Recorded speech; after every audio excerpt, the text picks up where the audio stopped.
Baby Bump, Book 2, Chapter 9, Hearts and Flowers. A few days after your baby shower. You're at Elijah's shop with Miles and your friends when Craig's latest ad plays on the TV overhead. Not again. Without my assistance, the park will never be finished, and will become an eyesore for the community. If you want to see real progress... I can't take it anymore. Louisa reaches up and turns the TV off. It's been playing non-stop all week. Call it Gracetown Viral. There's gotta be something we can do. We finished the park today. Miles is right. We need to prove Craig wrong. Craig's taken shot after shot against us. It's time we fight fire with fire. If we finish today, Craig's ad will have nothing to stand on. Can we make Craig cry? I want to make Craig cry. And we've just got a lot to do. Not too much time to do it either. We still need to work on gardens, gazebos, picnic area, water feature, landscaping, track, amphitheater. As Clint lists out everything remaining on your wish list, the dread starts to seep in, and your breathing quickens. How are we supposed to get all that done today? It's impossible. Maybe Craig was right, and you suddenly feel a sharp squeeze coming from your belly. You clutch your stomach, but the discomfort is over quickly. Your friends all look over at you concerned. Listen, it's the baby telling you to shut up. Jen, are you okay? Is it time? Do we need to find Mariana? It's way too early for babies, right? I'll drive. Wait, I'm fine. It wasn't painful, just a surprise. I think these Braxton Hicks contractions, it's my body practicing for the big day. They happen more when I'm dehydrated. Suddenly you're surrounded by water bottles. Take Elijah's, take Louisa's, take Clint's, take Miles. Okay. You take it down, you down a few gulps and let out a sigh. Thank you, but we can't let this stop us. I might be 30 weeks pregnant, but we have to get this park finished before the election. That only gives us a couple days.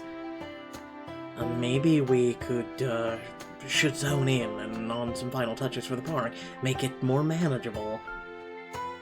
The garden and gazebo would be the biggest impact, but we still need the manpower for that. What are we, chopped liver? Y'all take the gazebo. We've got the garden, it's like fashion, but with flowers. Miles eyes you all. We're only 5 people, that ain't enough. Well, that's where you're wrong. I can wrangle my brothers to help us. That's 2 more. Clint, we need all the help we can get. Last time was tense, but the Covingtons are nothing if not handy. I trust you can get any wood structure built if you're the one in charge, Clint. I can get Gavin and Joel to be civil for one day, I think. We've hardly spoken since the childbirth classes, but I can't give up on them. If I ask, they'll come, I know it. They're family. Then it's settled. Great. Carpool teams to the park will be... Just then your phone buzzes, interrupting you. You could also get your sister. Baby baskets! Guess what time it is? That's right! Baby basket time! These always make my day. Hell yeah, another baby basket. Not that I'm excited or anything. Sure, babe. Whatever you say. What's this one say? 30 weeks! Your baby is the size of a coconut. So technically she has 2 coconuts inside of her. But my babies are coconut-sized. The 2 whole coconuts in there. Just need to add a couple of limes. Don't forget to shake it all up. I'm embarrassed to know you all. You jokingly stick your tongue out of Miles and then turn back to your phone. At 30 weeks, your baby's brain is getting bigger. It used to be smooth, like silk, but now it's getting all wrinkly and smart. Maybe that's why they're on pace to gain half a pound a week for the next 7 weeks. Did you hear that? My babies are little geniuses. Clearly they take after their mom. No mistaking that. Miles lets out a low chuckle while Louisa's jaw drops as she stares at your belly. Their brains were smooth. That's so cool. You're ready to plan ahead and solve problems. Now, what say y'all to head now? Not so fast, Jen. You don't think we're gonna get down and dirty in that getup? It's a trick question, say no. No? Good, because I can't let you accessorize such a beautiful dress with dirt. It's a cardinal sin of fashion. You chuckle as Elijah pulls an outfit off the rack. You take the plush blue flannel shirt, faded teal blouse, and durable soft leggings in your hands. This definitely screams ready to work. Not to mention stylish. Girl, your man's gonna be all over you in that. He's standing right there. Wear this outfit to impress Miles and earn the following patch for your baby blanket. All flowers and fun, plus a cute little ladybug. The works. Why does it have lines, though, in the front and near the belly, though? I'm confused. You quickly change into a flannel outfit and grab a tool belt off a nearby shelf. Well, do I look ready to garden? Hell to the yeah. Let me translate. You look ready to take on the world. And more. Only if you're by my side. Miles smirks and then grabs the hem of your flannel and reels you in close to his chest. How's this? The world had better watch out. Wah, wah, wah, wah, wah, wah. It's cute. You've collected 9 out of 14. Just in case you can't count. Soon you meet up with your friends at the unfinished park side. Everyone is spread out working on various projects. Clint waves you over to where he chats with Cassandra near the spare lumber. Looks like we're off to a good start. I thought we should divide and conquer. My brothers and I got the gazebo. Miles is figuring out the paving stones. I've got Louisa digging trenches while Elijah plants flowers, and I put Anna on stain and paint colors. And then Cassandra... Let me guess, here to provide riveting sarcasm. You know I didn't have to help, I volunteered. Would it help if I complimented your outfit like everyone else? Depends on the compliment. Cassandra looks you over your attire and sucks in a shallow breath. Blue flannel in this heat. At least it's not the typical red. That's so overdone. Still, it's decent. Really sounded genuine. You might actually be getting the hang of complimenting. Like I said before, I'm trying to be a better person. Cast with Gavin when I called. She'll help out Elijah with the flowers. Just then you hear a creaking, and from across the park, and Gavin's worried verbal voice. Clint, how stable did you say the ladder was? Gav, no. That's not how... Hang on. Clint hurries over, leaving you alone with Cassandra. Suddenly you feel another pain from your belly. It leaves as fast as it came, and you take a deep breath. Here, I hear this helps. You graciously take the extended bottle of water from Cassandra. I know we're not exactly close, but trust me when I say this, you should really take it easy. I need to see this through. I can't just stand here and do nothing. I thought you were a big believer in friend trust. Let us handle it. It's not a matter of trust, I just don't want to let everyone down. I didn't say I didn't warn you, but maybe just advise everyone instead. You're good at that stuff. I'd hate to see something happen to your kids if you overdo it. Oh, she has a soul after all. Since when did you care about them? Look, I'm trying. Don't make a big deal out of it.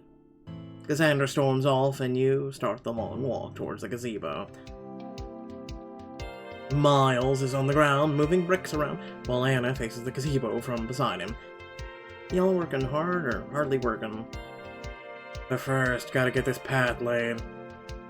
And I'm waiting for the sun to hit correctly, so I can imagine the gazebo colors. Pit, Boone, what do you think? Oh. It seems like you have things under control. Let me check on the gazebo progress. You approach the frame of the gazebo only to find Clint and Gavin arguing with each other while Joel stands several steps away. Oh, we wouldn't have enough wood for the supports. It has to be concrete. Oh, you're the smart one. Can't you just, math your way to a better gazebo? It's not that simple. There are codes and regulations. It's gotta have a concrete base. Won't concrete take a while to dry? That's gotta delay us. See? That's what I'm saying. If you just listen to me, Clint. The two brothers continue to bicker back and forth as Joel mutters behind you. Maybe we should just use brick. We've got extra. That's a great idea, Joel. Why don't you tell them that? Oh, it's not really that great. I'm sure they'll figure something out better. Then I'll speak up for you. You don't have to do that. Joel has an idea! Well, let's hear it. Clint and Gavin turn to Joel. He looks away nervously before taking a deep breath, before speaking at rapid speed. Instead of using wood or concrete, how about brick? It dries quicker, I think, and we have extras. We don't have to use it, if you don't want, though. Y'all know what's best, and I don't want to step on your toes. You know what? On second thought, I forget I said anything. Alright. Well, let us know if you have, another idea, Joel. Yeah, I will. Maybe if you spoke with more confidence. Jen, I need your help. I'll be right there. I need help now! Oh, for the love of... Rush over to Lisa, where a large trench spurts water from a burst pipe. Fun fact, we've got a pipe down here. Several, actually. Okay, I'll call the city ASAP about this one. The rest, maybe Barry again. Hey, Jen. Red or yellow roses here? I thought Cassandra was supposed to be helping you. She was, but she's imposed. You follow his eye roll across the space to find her cozied up with Gavin. Oh, for the love of Christ. Not many people can pull off the Hawaiian shirts, but it looks nice. You think? It's got flowers, kind of like your dress. Don't worry, Elisha. I'll get her back over here, just give me a second. I swear to God, we're dealing with children. Clint notices your gaze in his direction and waves. Jen, can we get your opinion with the gazebo? Be right there. Take a few more steps towards him, but another voice calls from behind you. Jen, what you think about these pavers? It's hard to tell from over... Jen, oh Jen, I can't figure out if we should use paint or stain. Yep. Trust in your friends, alright? How about we try stain first, and... Jen, red or yellow? The city wants to talk to you. Still need help over here. Jen! Jen! Jen! Arr? Arr? You hear your name over and over again, your head swirls dizzy and overwhelmed. I'm gonna go solve your own damn problems. Y'all come to me with every single little thing. You're like children. I'm pregnant, and very pregnant at that, but I can't even relax for a moment because of you. Jen, breathe, honey. Are you alright? No. No, I am not alright. Stop asking and give me some... Ugh. Another Braxton Hicks contraction hits. Your first clenches as you breathe through the pressure, but it's over quickly. You see the concern on your friends' faces, but before anyone can ask what's wrong, you storm off towards the playground. You collapse on the tire swing, taking deep, steadying breaths as you let a hand drift across your pump. Sorry if I'm worrying you, little ones. Your mama's going through a lot. You feel a kick beneath your touch as if they're trying to comfort you. You smile and glance up to find Miles hurrying towards you. Jim, I'm sorry about the outburst. I feel like I was being pulled in a million different directions and I just couldn't take it anymore. Sounds like family. It's exactly like family. A mixture of love and annoyance and more love rolled up into one. Miles puts a comforting hand on your shoulder. I know what that's like. I should have taken more off your plate. It's fine. I know you didn't mean to. We should head back. There's still so much work that needs to get done. And before Diamond Choice. You sigh and get off the swing with some effort, cradling your sizable bump. Mile catches your hand, causing you to pause. Not so fast. You deserve a little more time to rest. Why don't we take a stroll around the park? Mariana did say I should move around a little bit, and a longer break does sound rather nice. Exactly. It'll give you a chance to enjoy all the work that we've done. And a chance to imagine your kids here. Our family here. There's no one I'd rather imagine the future with. With love to daydream with you. I really should take a break. For myself and the babies. Good thinking. Let's go up here. Miles helps you climb onto the playground, giving you a better view of the rest of the park. You're on your hands over the smooth plastic, looking up to admire the colorful bumblebees. The playground really did turn out amazing. It's hard for you to move around the small space with your ever-growing belly, but you take your time to wander through the structure, carefully swinging around the covered areas. Miles helps you down again, and you smile up at the structure. Can you imagine the twins playing her? Running around, racing down the slide, reinventing all the silly games I played as a kid. The good old times. Hide and seek used to be my favorite. I was a great hider. I would play make-believe. Soon the kids and I will play explorers, discovering all the hidden secrets of the playground. Take Miles' hand and lead him through around the structure. We've entered the site of an ancient playgroundia, where stories of evil Cregamus have fallen into myth. You can still see some of the plastic fortresses of the time. I see you've played make-believe before. A time or two. Miles pulls you close for a soft, sensual kiss. But I prefer doing it with you.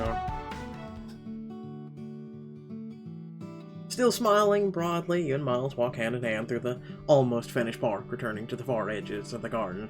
With everyone off in the far distance, you take in the expanse of grass, trying to picture what it would look like when it's complete. Wouldn't it be nice to walk through here and smell the roses with the kids? It'd be a good place to teach them about nature. You lean in close to sniff a nearby flower and notice a tiny ladybug fluttering about. Like this ladybug. Hello, good sir or madam. Is there a way to tell? Actually, yes, there is. Not sure, but we should teach the kids if there is. We'll come here and enjoy.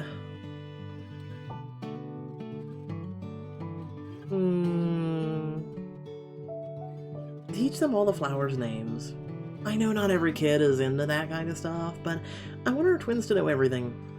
You crouch by a nearby bright pink flower and point it to Miles.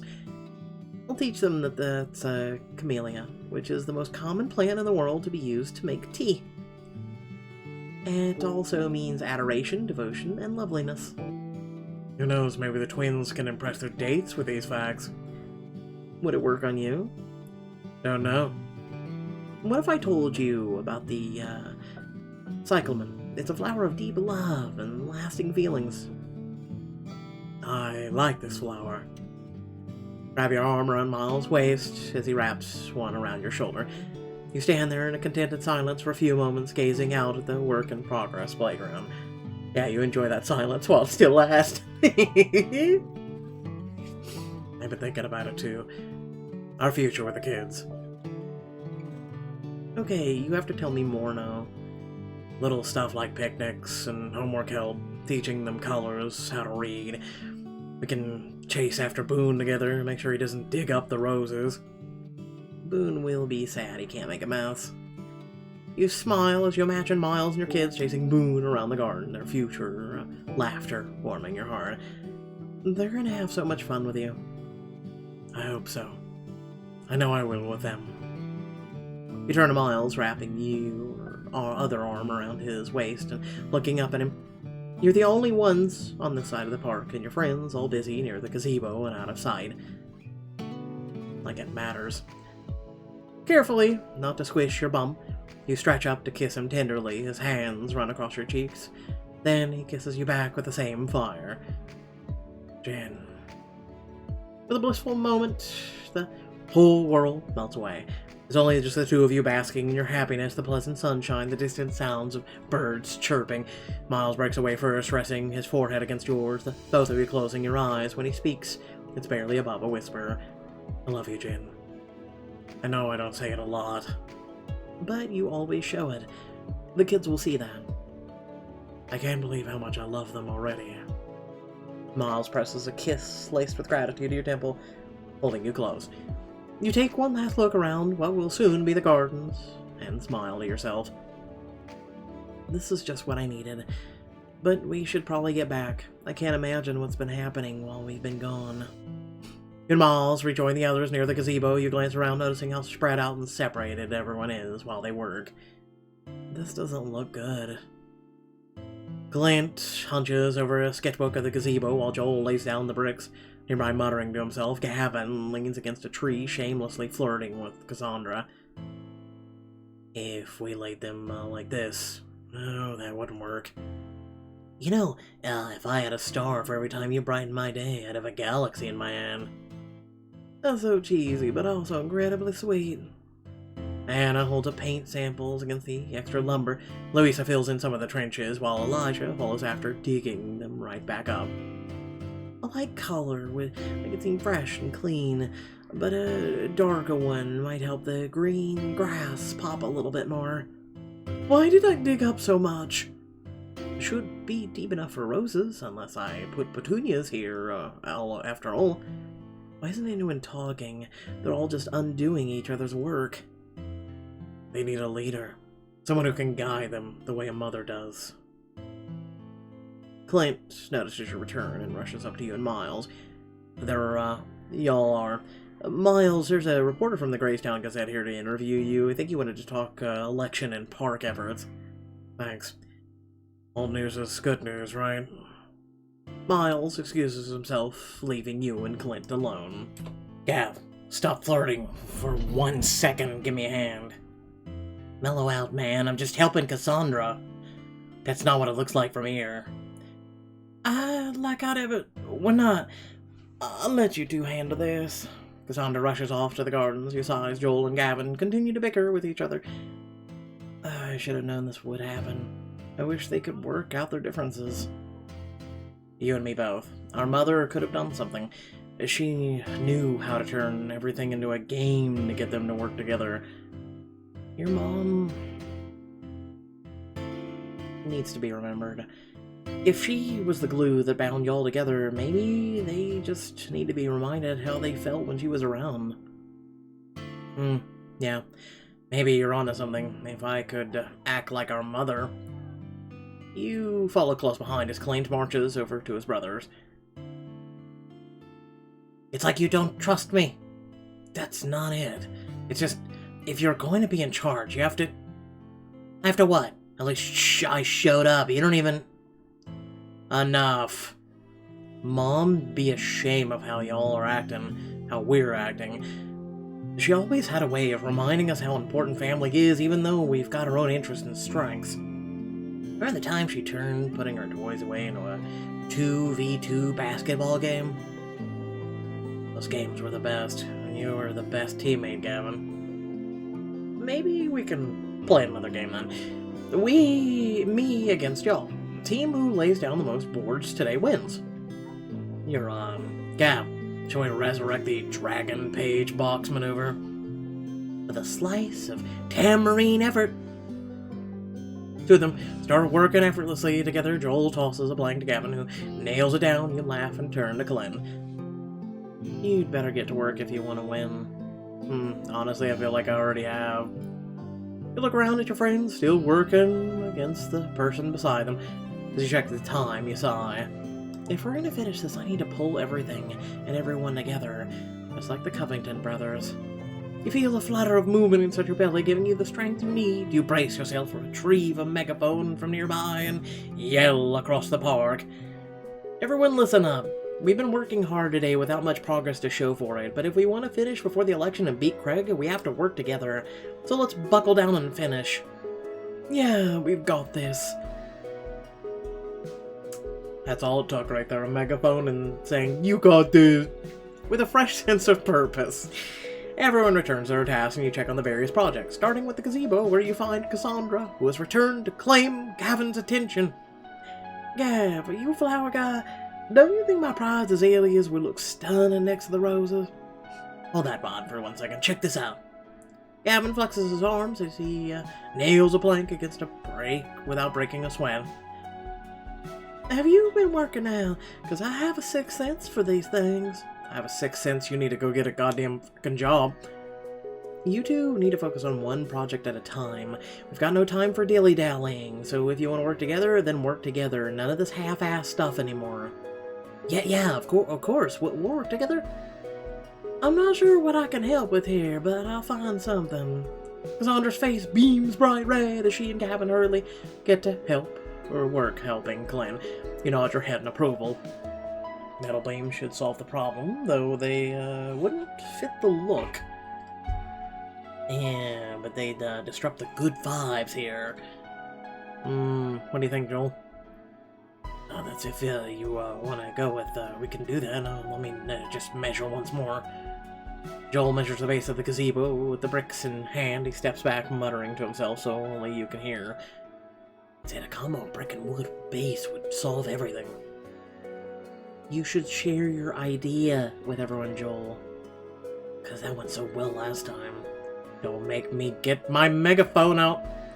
And you should share your plan. By speaking with authority. You've got great ideas, Joel. You just need to have some confidence in yourself.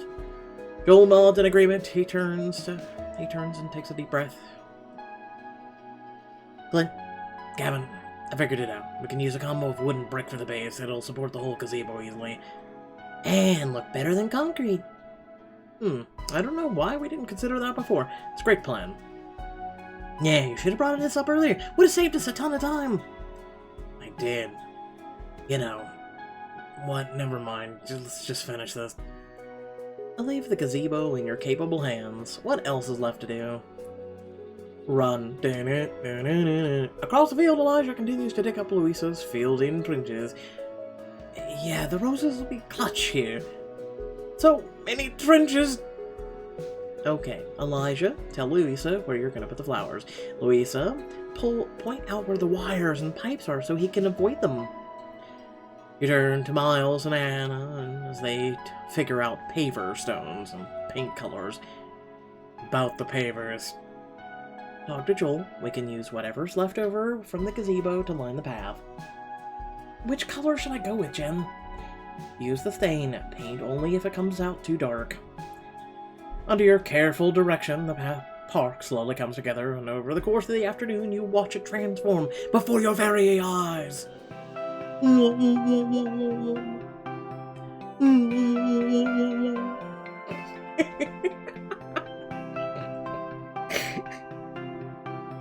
Look at this, y'all. We did it. We did it. I had some doubts, but this looks really good. Just wait until our grand opening. And just all Greystone's gonna show up with their entire family. And with their dogs too, don't worry, Pit. Best of all, there's no way Miles can lose now. Actually, we still got some time to spare. If you wanted, we could keep at it. Joel, Gavin, and I have some thoughts. But it's already so nice. Yeah, but what if it could be even better? Then we can really hit Craig where the sun don't shine. What Gavin means is, we were crunching numbers and came up with a plan to really spruce this place up. Really? By all means. Don't worry, it'll cost diamonds. Joel had the idea for a waterfall feature. Gavin suggested adding fountains, and I came up with a stunning picnic area. On second thought, let me just show you. Glenn unfurls a piece of paper with a sketch of the area, complete with a transformed vision of what it would look like. Okay. When did you have time to build a mountain and have a waterfall come out of it? And also add a tower clock. Y'all really think we have time to finish this? Definitely. We might cut it close, but it'll be worth it. For diamonds! Go big or go home, right? You heard her. Get to work.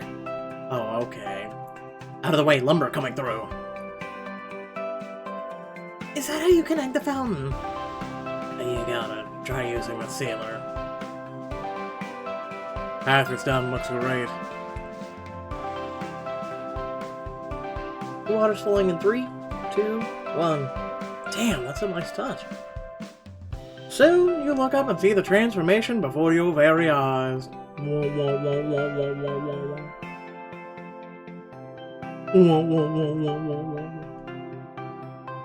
Wow, I thought we had before was good, but this is great. Good idea, Clint. I can't take all the credit. Gavin and Joel deserve most of it. No, this was all you two.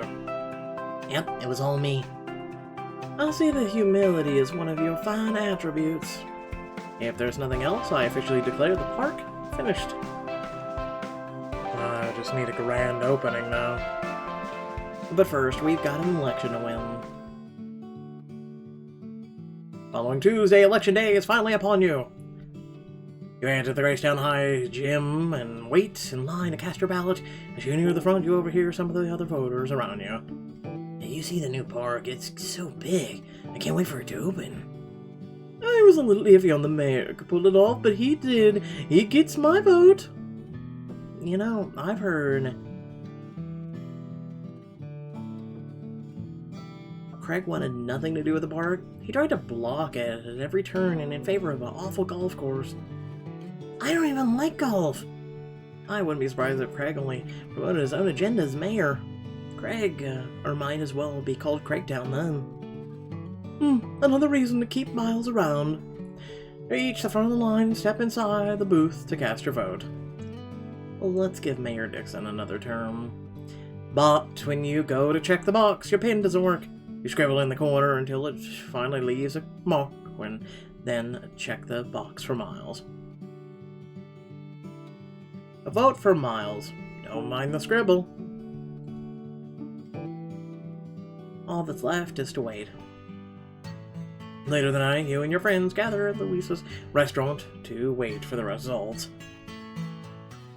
The polls have been closed for a while now. They should call the race soon. We all knew he already won. Polls showed him winning by a landslide. We don't know that. Luisa's got a point. Everyone's been a buzz since we finished the park. I know, I don't want to jinx it though. This is it, y'all. They're announcing it.